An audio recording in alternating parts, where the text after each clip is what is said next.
No século XVI, Portugal e Holanda mantinham relações muito lucrativas. Os holandeses, também conhecidos como flamengos, ganhavam muito dinheiro comercializando açúcar e outras mercadorias produzidas no Brasil. Porém, com a morte do rei de Portugal, Dom Sebastião, o rei Filipe II da Espanha assumiu o trono português. Os espanhóis eram velhos inimigos dos flamengos e logo proibiram a Holanda de continuar o comércio com as colônias portuguesas, inclusive o Brasil.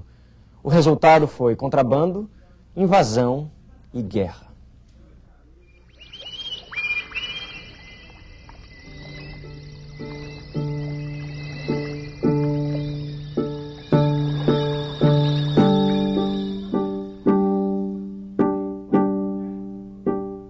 Imagine a TV viajando no tempo para mostrar o passado. Imagine a vida, as pessoas, os sonhos de outras épocas. Imagine tudo isso como era há alguns séculos. 500 anos, o Brasil colônia na TV. Episódio 3, na companhia dos holandeses.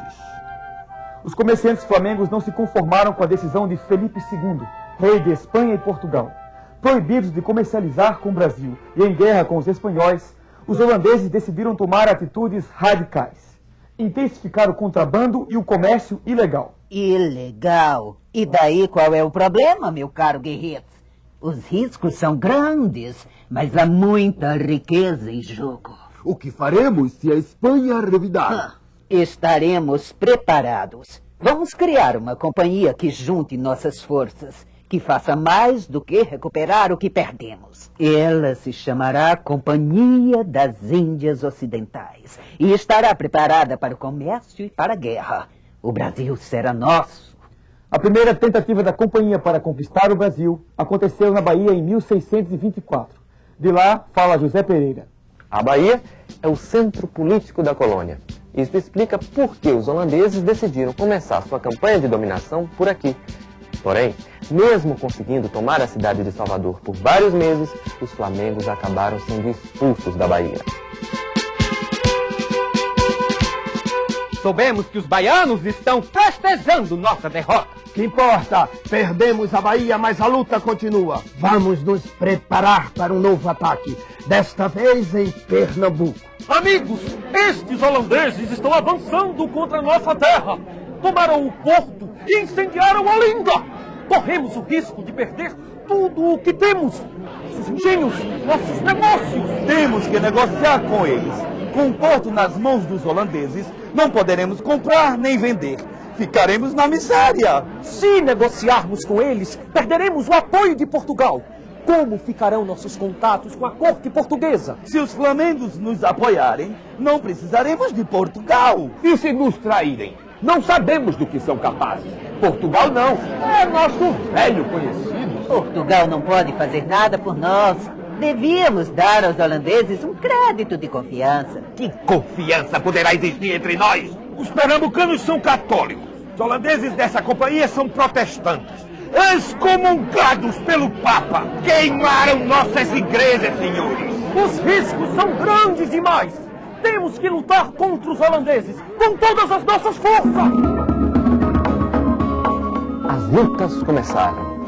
Embora as tropas holandesas fossem mais numerosas e melhor equipadas, os pernambucanos contavam com a vantagem de conhecer bem a terra.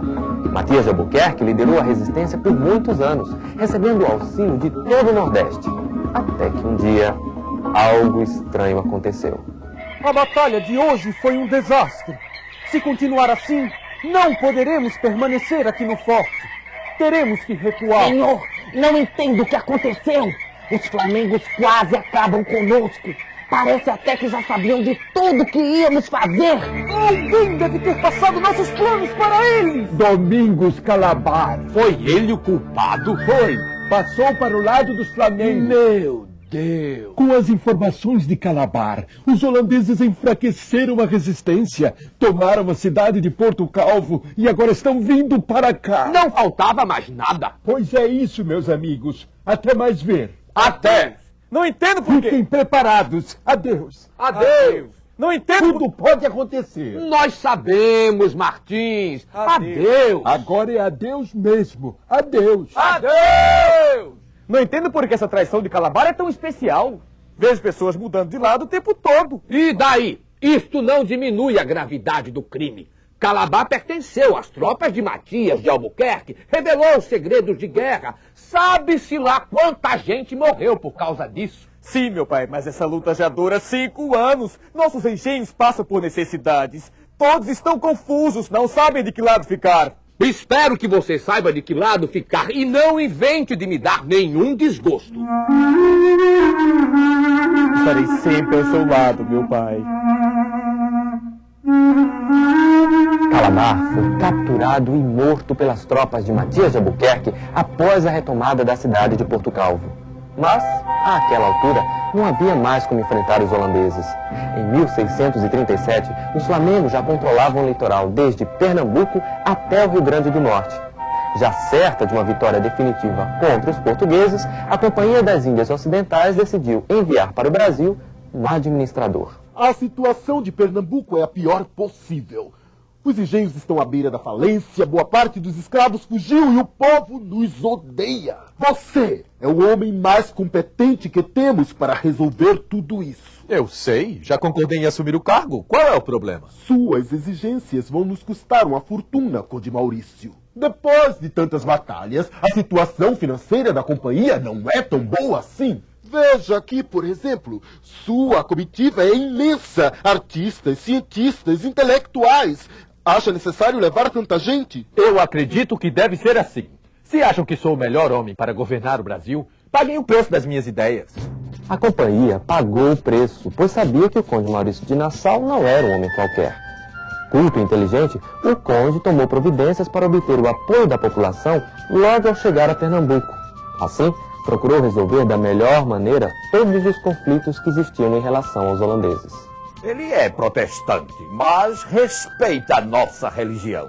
Ele respeita a nossa também, ouviu? E ainda digo que é só ele que presta. Os oficiais flamengos são cavalos batizados. Nassau concedeu empréstimos e parcelou as dívidas dos engenhos. Estamos conseguindo nos recuperar. Nassau fez o Recife desabrochar como uma papoula ao sol. A aldeia do Recife está sendo chamada de Cidade Maurícia. Tão bonita que ficou. Canais, pontes, jardins, palácios. Ele melhorou o porto, quer reformar tudo. Até parece que estamos na Europa. Ai! Em sua comitiva, o conde trouxe 46 artistas e homens de ciência, que se encarregaram de estudar e registrar toda a realidade brasileira daquela época como nunca havia sido feito antes.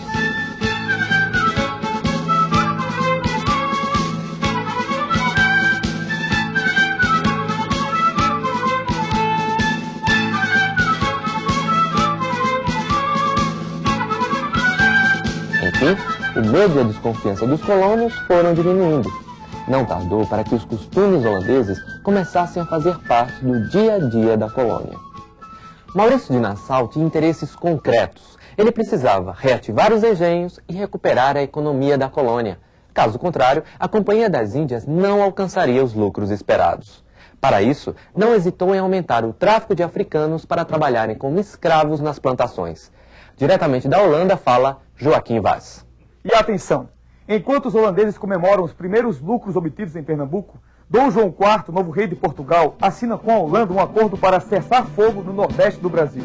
Prepare as tropas. Vamos continuar a expansão territorial. Mas, senhor, e o acordo de cessar-fogo que foi assinado com Portugal? Portugal está frágil depois da luta com a Espanha. Não vai criar problemas. Vamos fazer de conta que esse acordo não existe. Assim, Nassau conseguiu conquistar o Ceará e o Maranhão, aumentando ainda mais o território ocupado pelos flamengos. Ao mesmo tempo, Nassau tinha planos para expandir o comércio e a agricultura nas regiões já conquistadas.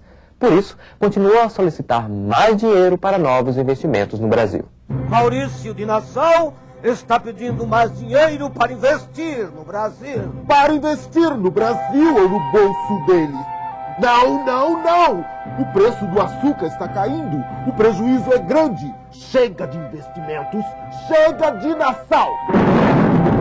Queremos retorno e não transtorno. Concordo. Está na hora de substituí-lo por pessoas que possam aumentar nossos lucros. Vocês devem pagar todas as dívidas que têm com a companhia. De uma só vez? Exato, de uma vez só. Mas o Conde Nassau tinha parcelado tudo. O Conde Nassau foi embora. Paguem o que devem ou tomaremos seus engenhos, mercadorias e escravos.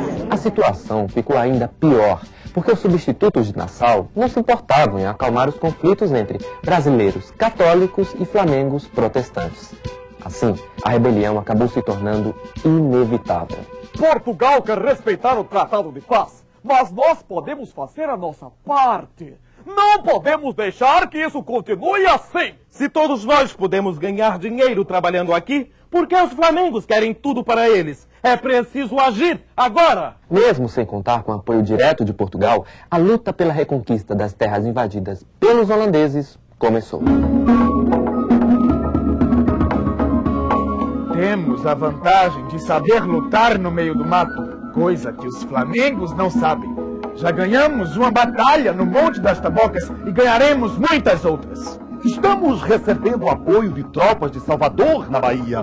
Vamos expulsar todos os holandeses do interior. Após longas e violentas batalhas, os holandeses acabaram acuados na cidade de Maurícia, que era, como eles chamavam, uma antiga aldeia do Recife. Soldados e civis passaram grandes dificuldades, já que a cidade estava cercada e os alimentos demoravam a chegar pelo mar. Quando parecia que a guerra estava definitivamente ganha, a Holanda enviou novas tropas, obrigando os pernambucanos a fazerem um recuo estratégico. Mas isto só serviu para prolongar a agonia de todos. Os flamengos invadiram a ilha de Taparica, na Bahia, e foram expulsos 7 meses depois. Em seguida, lutaram por 2 vezes nos Montes dos Guararapes, em Pernambuco. O exército holandês era imenso e muito bem equipado. As lutas foram sangrentas, mas mesmo assim, os flamengos acabaram derrotados. Mesmo depois de tantas derrotas, a Holanda não desistiu dos negócios no Brasil. Começou a pressionar Portugal para que fosse paga uma indenização à Companhia das Índias Ocidentais por todas as perdas que ela sofreu em solo brasileiro. Enfim, em 1662 ficou acertado que Portugal pagaria 4 milhões de cruzados aos holandeses. Mas não foi exatamente Portugal quem pagou esta fortuna aos flamengos.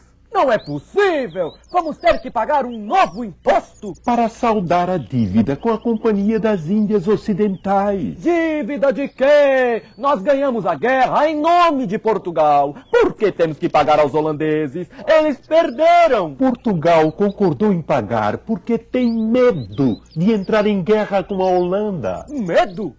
Se Portugal fez o acordo, ele deveria pagar e não o Brasil. Medo?